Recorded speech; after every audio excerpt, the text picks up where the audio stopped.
بسم الله الرحمن الرحيم، والصلاة والسلام على أشرف المرسلين سيدنا محمد وعلى آله وصحبه أجمعين. أنا الدعاء محمد حرشه dalka Canada magaalada Toronto waxaan jecelahay inaan halkan maanta ka gudbiyo dhowr qodob. Baroor deeq halayeygii dalkan u soo halgamay. Laba, hambaliyo bogaadin baraarujin. Waxaan salaamayaa howlwadeennada MMTV oo runtii ah horyaalka warbaahinta. Waxaan salaamayaa oo kale shacabka reer Somaliland meel kasta ay joogaanba.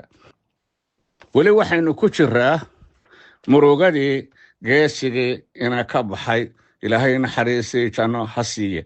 Weligeedba geeri waa shiri jirtee tanuse waa gowge, godka lagu janneeyow muxuu goobo badan joogay. Muxuu goobo rag isu galay, libin ku geeraaray, muxuu geesi lama caasiye gobonnimo u diriray. الناس صنفان موتى في حياتهم والآخرون في بطن الأرض أحياء. sidoo dadku waa laba, qof dhintay oo nool iyo mid nool oo dhintay.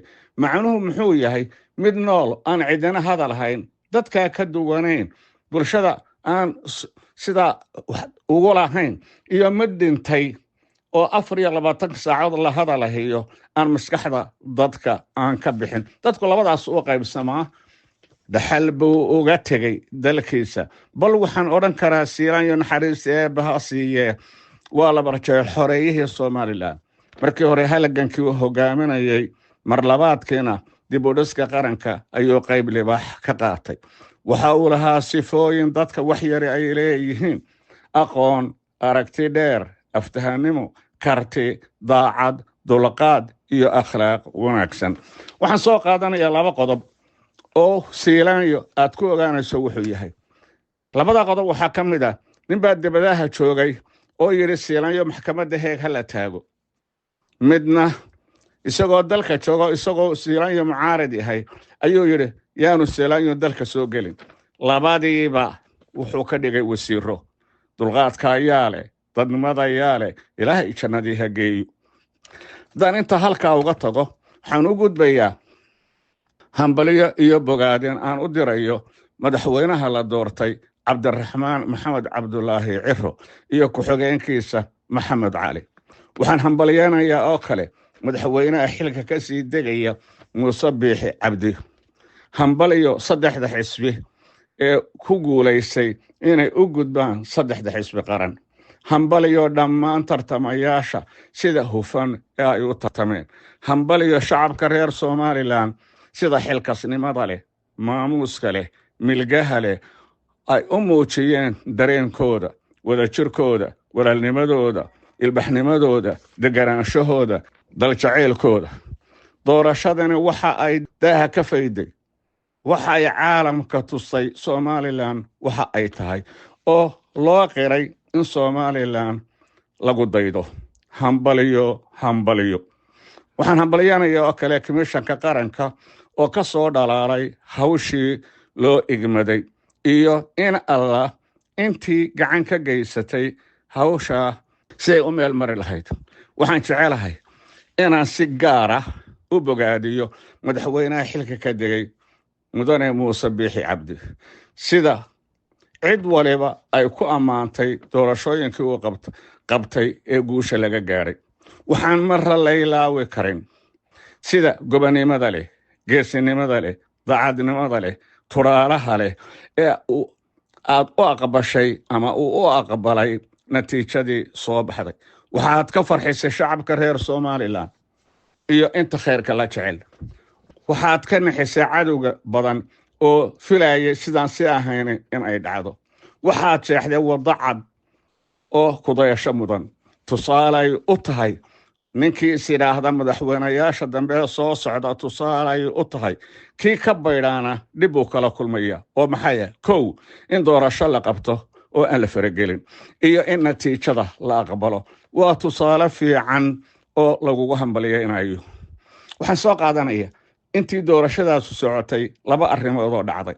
labada arrimood ta koowaad waxa weeye madaxweyne muuse wuxuu isugu yeeray intii doorashadu socotay qalabka warbaahinta oo uu yidhi qalabka warbaahinta dowladdu ay leedahay waa inay si siman loogu wada adeegaa muxaafadka iyo mucaaradkaba ta kale ee iyadan xusud mudani waxay ahayd markii doorashadu soo dhowaatay wuxuu isugu yeeray ciidamada wuxuu saacadda ka bilowda ciidamada madaxdoodii si saacadda ka bilowda anigu murashax baan ahay waxaa ka amar qaadanaysaan komishanka ayaa ka amar qaadanaysaan taariikh aan duugoobayn waa diiwaanka ku gashay waa arrinta qura dabadeedna ay arrintu ku najaxday oo ciidamadii nabadgelyada iyo komishankii ay jaanta isla heleen waxaan rabaa isna inaan madaxweynaha la doortay hambalyada ugu daro in yar oo talo ah madaxweyne laba arrimood oo aad nasiib u yeelatay baan u filayaa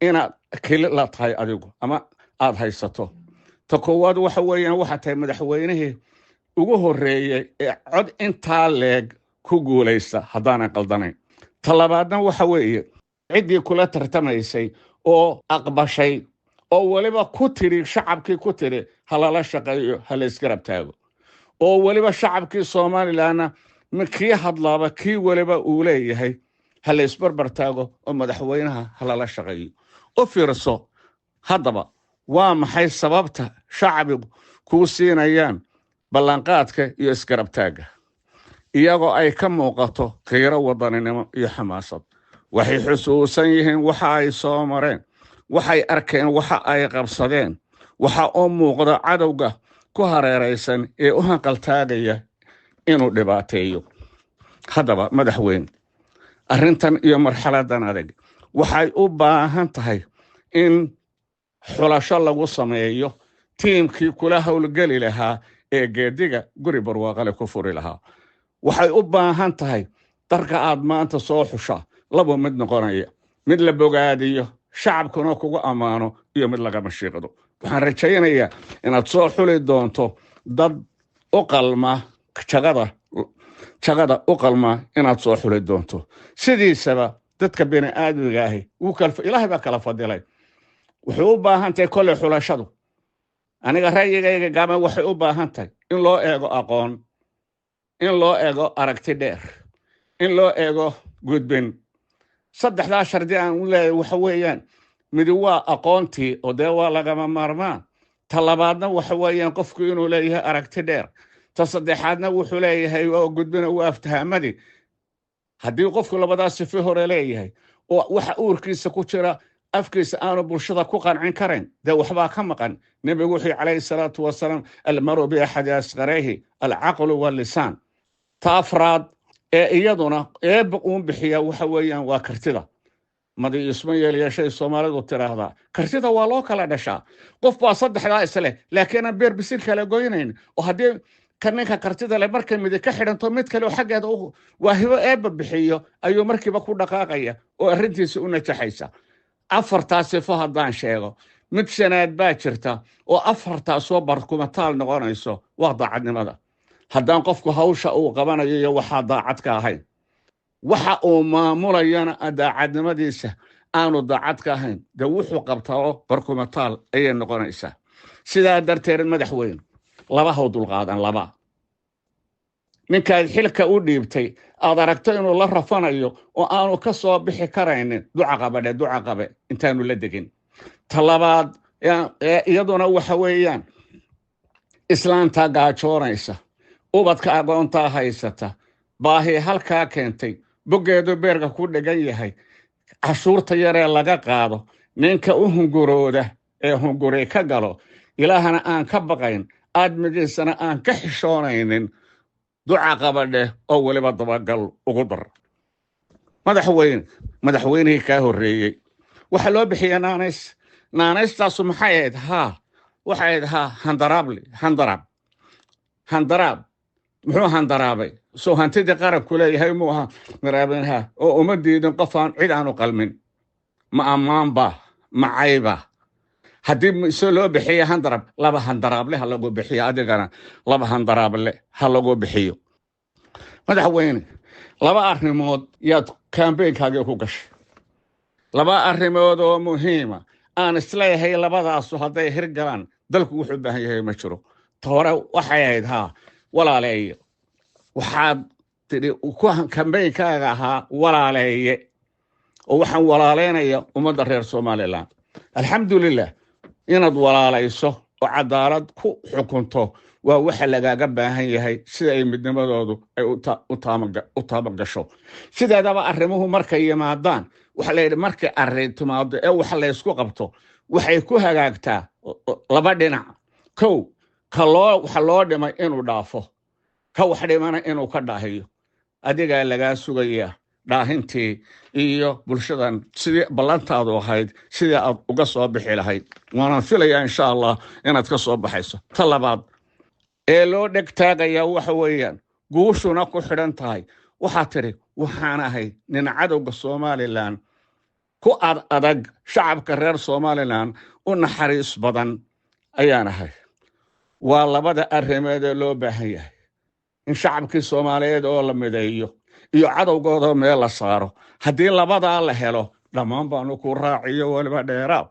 Waxaan uga soo gudbayaa oo hadalkayga ku soo gabagabeynaya maanta waxaynu u baahannahay oo kaliya arrintan oo kale u baahan tahay haddii laba arrimood la helo bulshadaas waxa ay doonayso waa gaadhaa ama fura u noqon kartaa labada mid waa maxay hadday ummadaasi midowdo oo meel ka soo wada jeesato oo ujeedada iyo hadafka ay leedahay ka midowdo ha dhowaato ha dheeraatee way gaadhaa hadafka ay leedahay. Talabaadna waxa weeye oo fura u noqon karta oo kaalmayn karta in arrintan oo kale dadkan dawladahan daneeya ee waaweyne hadday dankaa leeyihiin oo danta ay leeyihiin iyo tayna aynu lagnahay ay iswaafaqaan oo iyaguna ay dankaa leeyihiin iyaguna furay u noqota arrinteeda. Waxaan isleedahay labadii maanta waa la hayaa. Waa mid shacabkii reer Soomaaliland waa midaysan yahay. waa talabaade maanta waxaanu taaganay baqcada Ilaahay ina dajiyay oo furihii oo ahaa albaabkii aynu taaganahay ee badda cas. Cid waliba waa danaynaysaa, cid aan danaynayna ma jiro. Labadii waa isla helay. wax uun loo baahan yahay sidii aynu uga midho dhalin lahayn guul iyo gobonimo. Assalaamu calaykum waraxmatullaahi wabarakaatuh.